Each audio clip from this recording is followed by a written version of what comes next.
Caros irmãos e irmãs, boa noite para todos. Para mim é um presente da espiritualidade superior estar aqui em Maringá, participando da 6ª jornada da 7ª URI, podendo mais uma vez encontrar os amigos do Paraná, e eu cumprimento a todos eles na pessoa do nosso presidente, Francisco.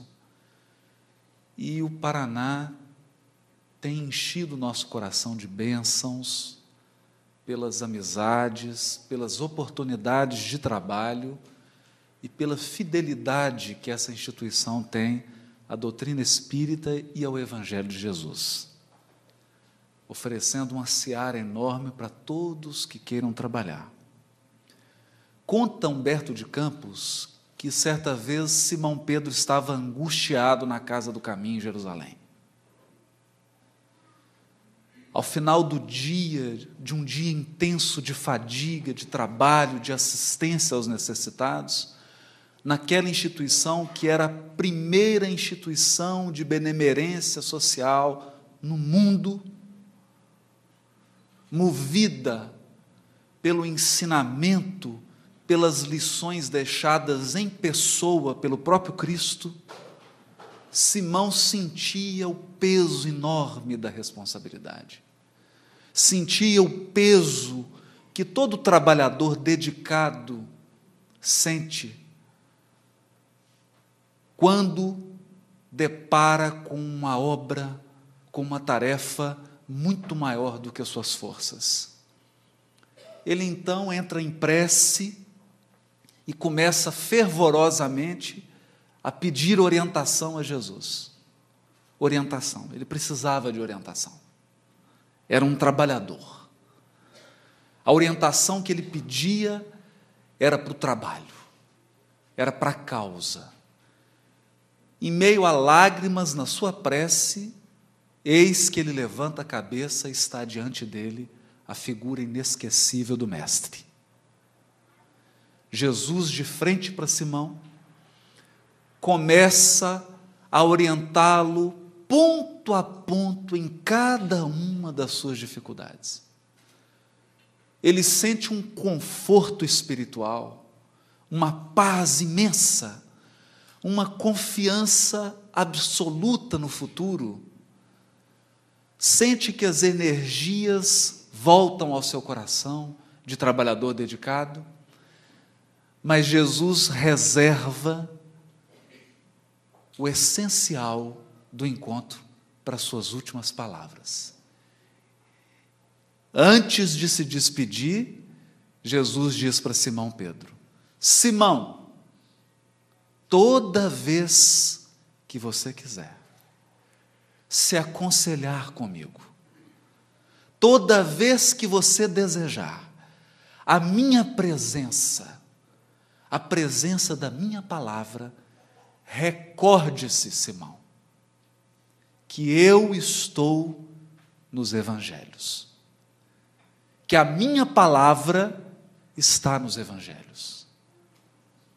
É lá que você poderá me ouvir. Pensando nisso, a Federação Espírita do Paraná nos reservou um presente que não deixa de ser também um óbolo ofertado a Jesus, que é a oportunidade da comunidade espírita se reunir por todos os veículos, seja pelo livro impresso, seja pela internet, pelo Facebook, para conversar sobre as parábolas de Jesus. Como um enorme salão que não tivesse paredes físicas, uma imensa sala em que todos os corações pudessem se reunir, o tom da conversa será o ensino do Mestre. E confiando plenamente na promessa dele, de que onde estivesse 2 ou mais pessoas reunidas em seu nome, ele estaria no meio delas, nós não temos dúvida de que a presença do Mestre será sentida à medida em que nós aprofundarmos a nossa reflexão em torno dos seus imperecíveis ensinos. E aproveitando a oportunidade, nós não poderíamos deixar de iniciar o tema de hoje, as 3 revelações, ouvindo a voz do mestre Galileu mais uma vez. Diz ele, no Evangelho de Mateus, capítulo 13, versículo 33, e também no Evangelho de Lucas, capítulo 13, versículo 20. O reino dos céus é semelhante ao fermento que uma mulher tomou e escondeu em 3 satas de farinha, até estar toda fermentada a massa. Uma mulher que pretende fazer um pão, separa a massa, mas na sabedoria feminina, que entende os processos pedagógicos em profundidade, ela divide o fermento em 3 partes. Coloca a primeira medida de fermento e espera a massa reagir. Quando a massa cresce, ela coloca a segunda parte do fermento. A massa volta a crescer, até que ela coloca a terceira medida. E a massa, então, atinge o ponto desejado desde o início do processo. O que queria Jesus dizer com isso? Que lição é essa? É um pouco disso que nós vamos falar essa noite. A palavra Torá, no Velho Testamento, palavra hebraica, ocorre 221 vezes no Velho Testamento. 221 vezes. E o que significa essa palavra? Ensinamento, instrução, orientação. Por incrível que pareça. Orientação, instrução. E quem era a primeira a dar orientação e instrução no povo hebreu? A mulher. A criança, a mãe, era recebida pela criança e ela era responsável pelas primeiras orientações, pela formação da criança. Isso era cultivado no povo. Esse era um hábito mantido durante séculos. E a mulher era valorizada, admirada e incentivada a exercer esse papel nobre, insubstituível, que só a mulher poderia exercer. O papel de mãe, o papel de orientadora. Aquela que daria as primeiras orientações para o Espírito encarnado. No entanto, à medida que a criança crescia e começava a se inserir na sociedade, ela passava a frequentar escolas, as próprias sinagogas, e o papel de orientar, de passar instruções, eram das pessoas que frequentavam, que dirigiam aquelas organizações. Mas sempre complementando o trabalho inicial da mãe. Essa palavra foi traduzida. E como dizem os italianos, tradutore traditore, tradutor, traidor. Mesmo sem querer. Quando nós traduzimos uma palavra de uma língua, de um contexto, e passamos para outro, ela perde as suas características. E 200 anos antes de Jesus, Essa palavra foi traduzida numa versão do Velho Testamento feita para o grego, a versão dos 70. Foi traduzida por nomos, que significa lei. Lei. De modo que alguém, quando lesse o Velho Testamento na versão grega, ficava um pouco confuso, porque ele pensava na cidade de Atenas, pensava no poder legislativo ateniense, pensava nas leis que regiam a polis, a cidade grega, e ele se esquecia de que aquela palavrinha que foi traduzida por lei, na verdade, lá no fundo, ela significava ensinamento, orientação, instrução, a palavra Torá. Feito esse esclarecimento, e fazendo justiça ao papel da mulher na formação do espírito que reencarna, no Evangelho segundo o Espiritismo, a obra que resgatou o cristianismo para o mundo, a obra que extirpou os vícios e os erros humanos do Evangelho de Jesus, obra do codificador Allan Kardec. No seu primeiro capítulo, no primeiro, Kardec dá o título de Não vim destruir a lei. Mas que lei? Que palavra é essa? Essa palavra ele retira do Sermão da Montanha.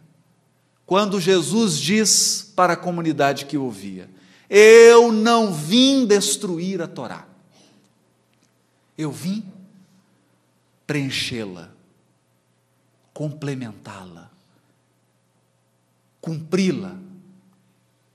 Era a velha palavra Torá, no sentido de orientação, de formação. Kardec também, ao resgatar o cristianismo dos vícios humanos, também diz: não vim destruir a orientação anterior, nem da primeira revelação, nem da segunda revelação.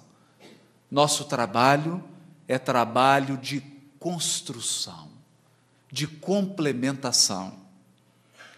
Mas o curioso, talvez o mais curioso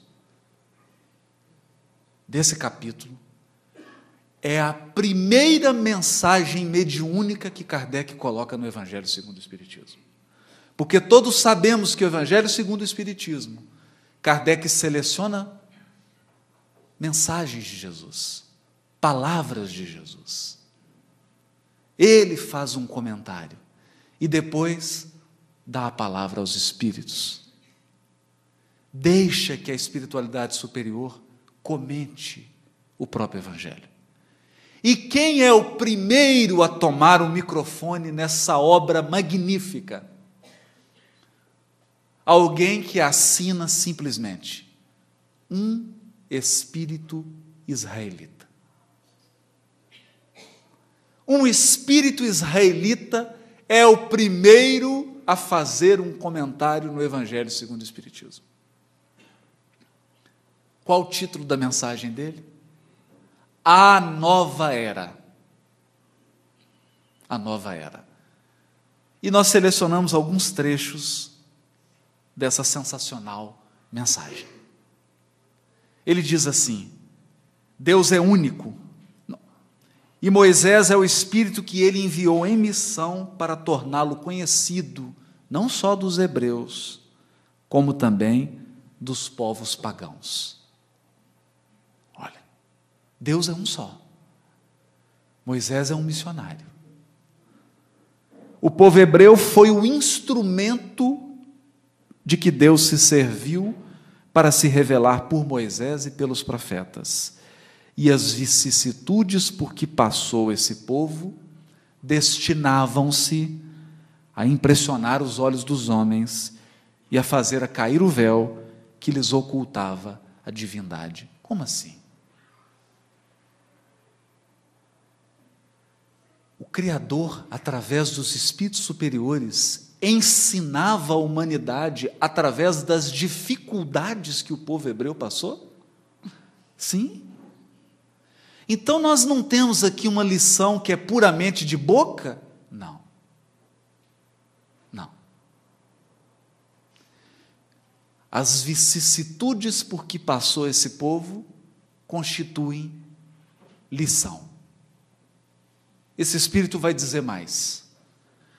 Ele vai dizer que todas as peripécias vividas pelo povo hebreu e narradas no Velho Testamento constituem a grande lição da primeira revelação. Porque é lição viva. Não é lição de palavra. É lição experimentada. Isso tem muito mais força. Isso fala muito mais forte ao coração.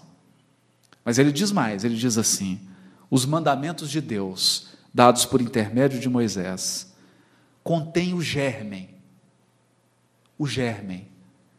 da mais ampla moral cristã.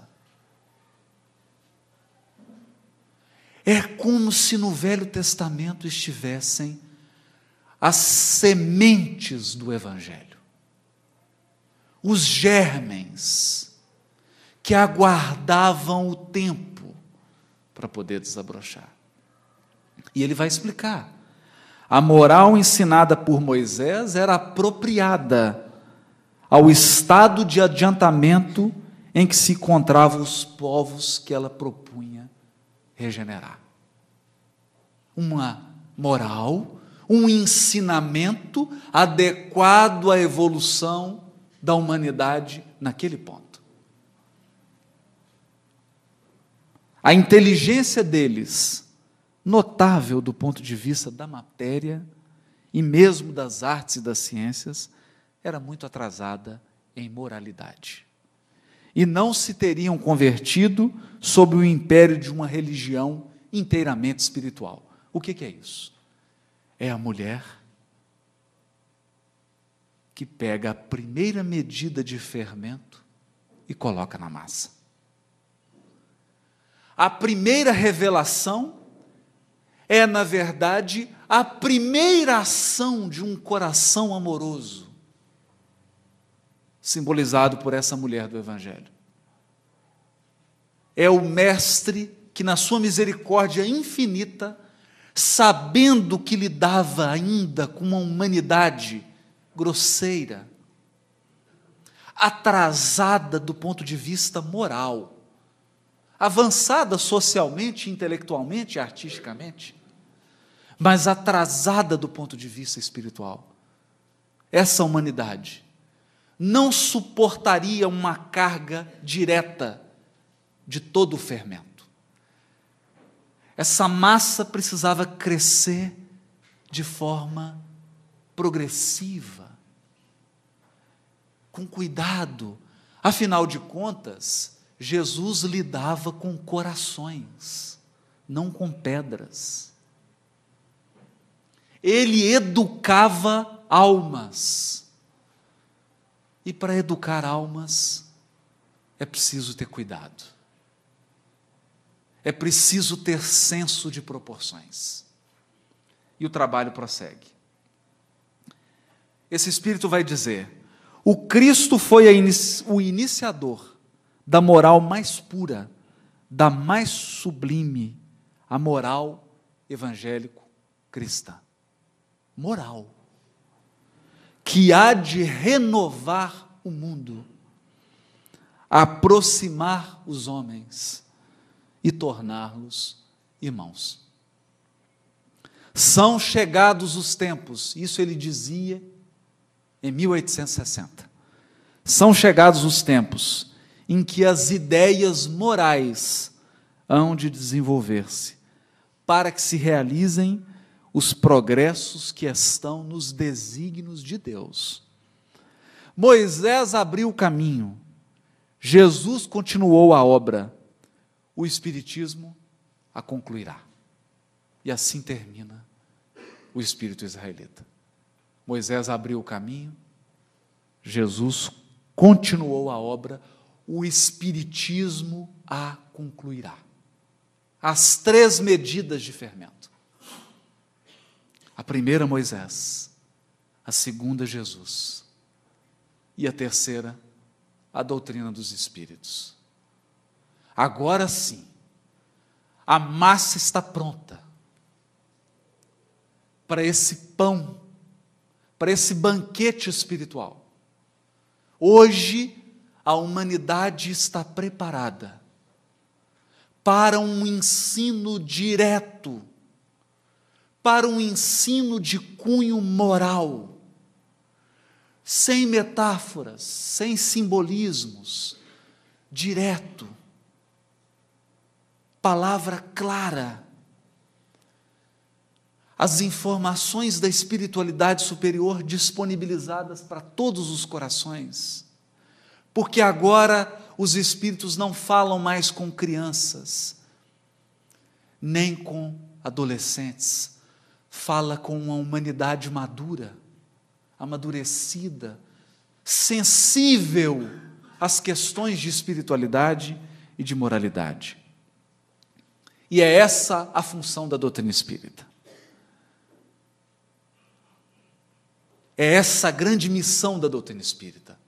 Concluir a obra. Concluir a obra de regeneração da humanidade. Por isso, há uma mensagem que nos impressiona profundamente no Livro dos Espíritos. 1857, o apóstolo Paulo, ele mesmo, em Paris, dita uma mensagem para uma médium desconhecida. Não sei quem é a médium. Paulo diz assim: gravitar para a unidade divina, tal é o objetivo da humanidade.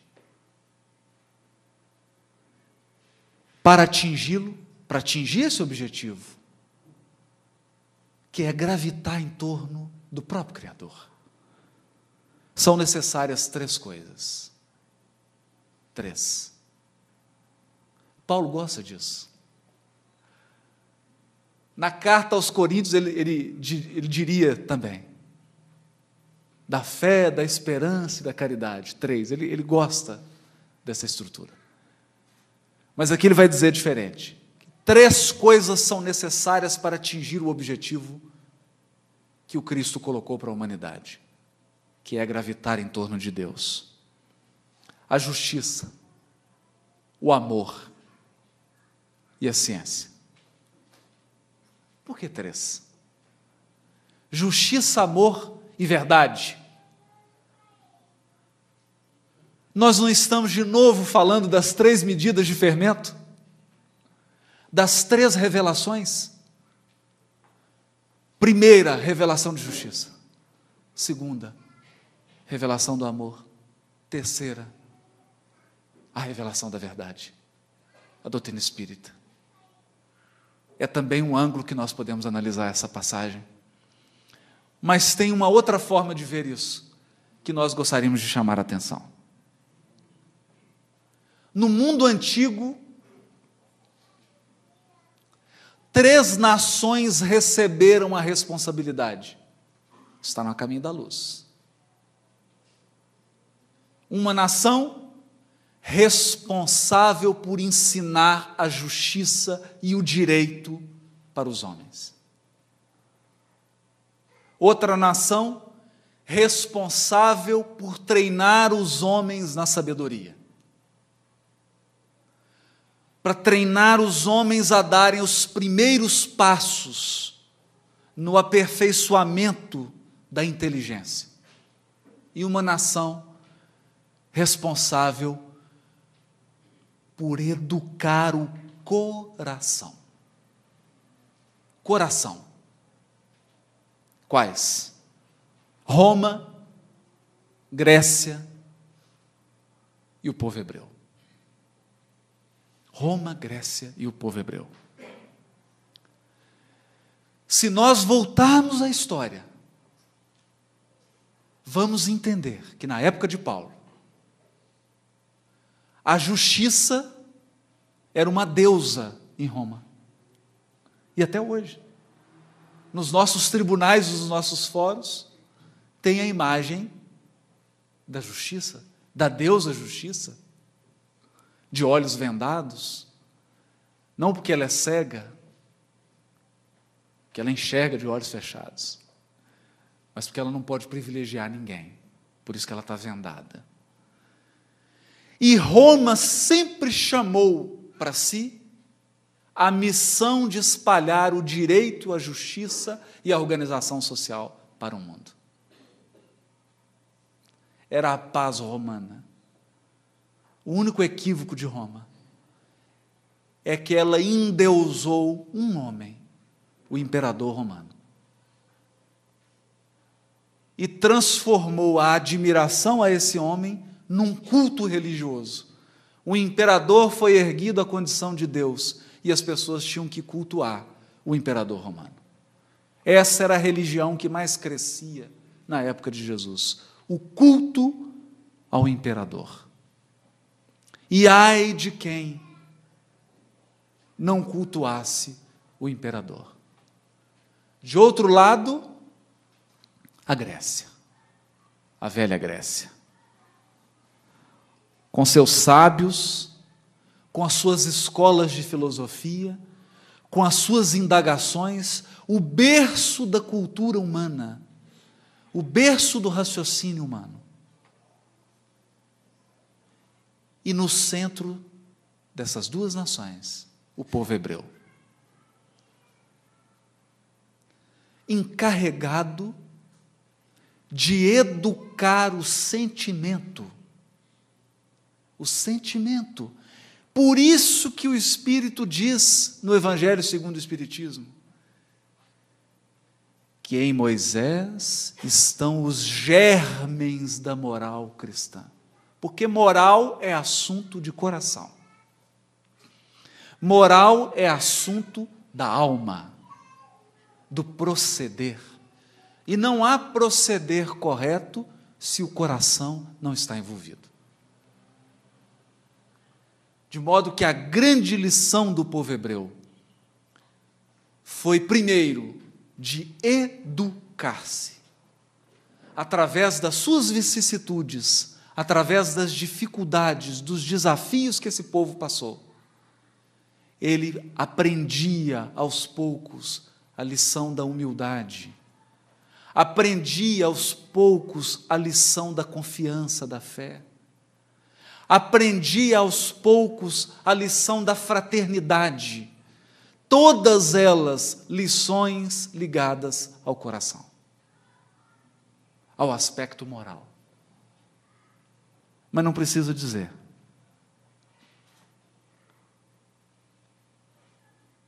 que as três nações falharam. Falharam grandemente na missão que lhes foi confiada por Jesus. O próprio Cristo que nasce no povo hebreu, para resgatar os valores morais que estavam esquecidos, foi obrigado a retirar-se pelas portas da cruz. A humanidade não entendeu a misericórdia e o cuidado de Jesus para com ela. Enfim, a humanidade não entendeu a pedagogia do Cristo. Mas, no Evangelho de João, capítulo 15, versículo 1 a 5, diz assim, o próprio Cristo dizendo aos discípulos: eu sou a videira verdadeira, e meu Pai é o agricultor. Todo ramo em mim que não produz fruto, Ele o tira. Eu sou a videira, vós os ramos. Deus na figura do agricultor que vai cuidando dessa árvore grandiosa, a árvore das revelações, que Paulo iria se referir na Epístola aos Romanos, capítulo 11, versículo 16 a 18. E se a raiz é santa, os ramos também o serão. E se alguns ramos foram cortados, e tu, oliveira silvestre, fostes enxertadas entre eles, para te beneficiar com eles, da seiva da oliveira, não te vanglories contra os ramos. E se te vanglorias, saibas que não és tu que sustenta a raiz, mas a raiz sustenta a ti. Há uma seiva divina circulando nessa grande árvore. A primeira revelação, a raiz, a segunda, o tronco, e a terceira, os ramos. A copa da árvore. A grande copa. Vários ramos já foram cortados. O cuidado de Jesus, que é um verdadeiro agricultor, que vai retirando, vai enxertando, vai tentando de alguma forma fazer com que essa seiva do amor divino circule por nós. Até que, no século XIX, a missão se cumpre. O trabalho se concretiza. Nasce o missionário de Lyon, Allan Kardec, e cumpre integralmente a sua missão. Integralmente. Completamente. E passa a ser agora a bandeira da humanidade, a grande unificação dos aspectos relativos ao amor, à sabedoria e à justiça. Todo esse conteúdo é veiculado pela doutrina espírita. Mas ninguém melhor que o próprio codificador para dizer isso. Ele vai dizer assim, no livro Viagem Espírita: o ponto capital do espiritismo alguns poderão dizer, o ponto capital do espiritismo é a reencarnação. O ponto capital do espiritismo é a mediunidade.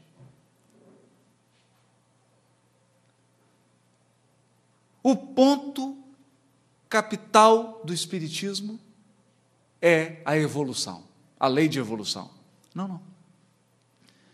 O codificador diz, no livro Viagem Espírita, o ponto capital do espiritismo é o lado moral. É o lado moral. É aí que devemos envidar todos os nossos esforços para fazê-lo compreendido. As questões de moral são de todas as religiões e de todos os países. De todas as religiões e de todos os países. Por que a doutrina espírita é universal? Primeiro, porque ela reúne a experiência humana. Toda a experiência em moralidade e em espiritualidade é reunida na doutrina espírita.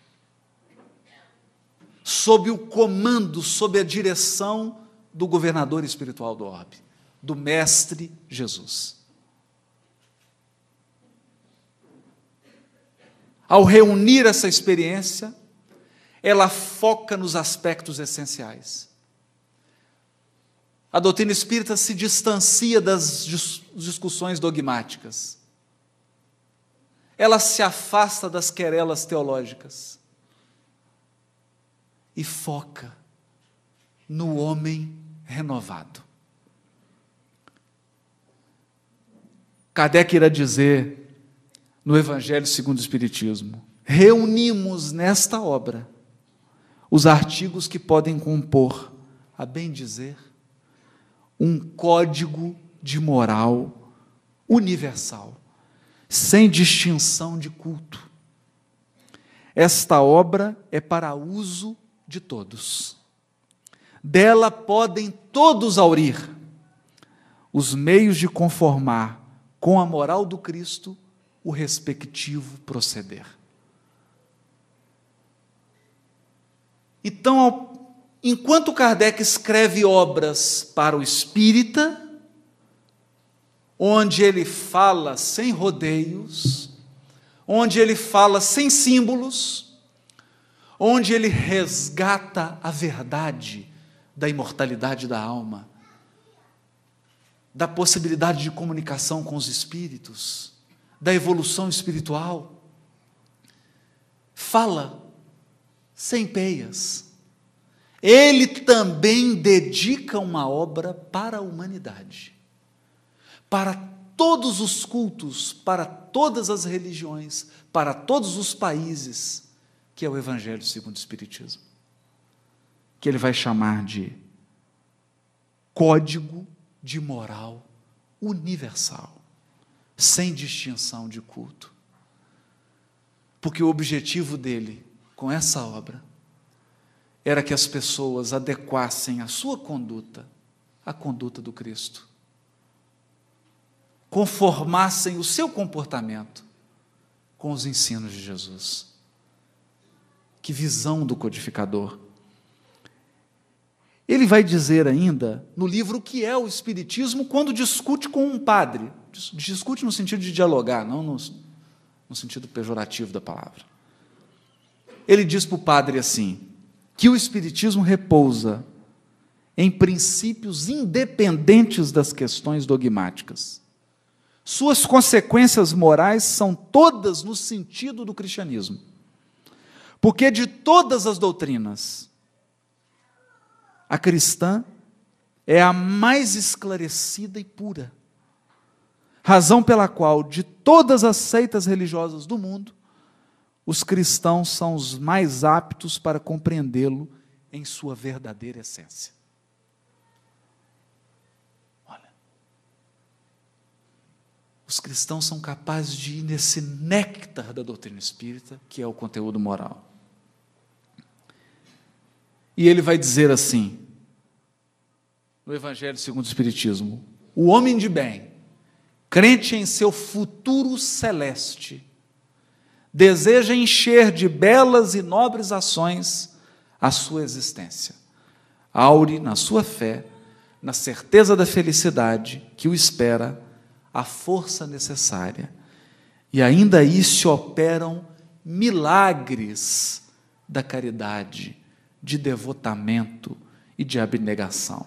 Enfim, com a fé não há maus pendores que não se chegue a vencer. Esse é o codificador. Um codificador comprometido com o comportamento moral. Um codificador comprometido com o resgate da essência do cristianismo. E aqui se conclui o trabalho da mulher que tomou 3 medidas de fermento e colocou na massa. Meus irmãos, nós estamos presenciando momentos importantíssimos da evolução humana. Talvez um dos ciclos mais importantes da evolução do orbe. Estamos naquele limiar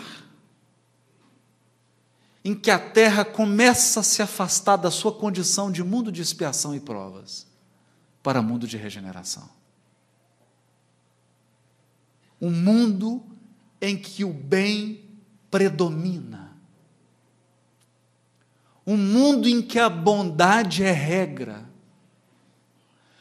Um mundo em que não cabe mais o engano, a mentira. Um mundo em que não se pode mais esconder a luz debaixo do velador. As pessoas estão sedentas de esclarecimento. Estão sedentas do conhecimento espiritual. estão em busca de consolo para suas vidas, para suas lutas, para suas vicissitudes, mas estão também em busca de orientação, porque as comunidades humanas parecem barcos sem bússola e sem vela, andando ao sabor do vento. É nesse momento que a doutrina espírita é convocada a consolar, a enxugar as lágrimas, mas a esclarecer, a levar luz, tendo como ponto de apoio, tendo como base o ensino moral legado por Jesus na sua vida e nas suas palavras. É por essa razão, e compreendendo a importância desse momento, que a Federação Espírita do Paraná, de forma pioneira, inicia um processo novo, não um livro, uma forma diferente de interação, de união da comunidade espírita, a começar pela comunidade do Paraná,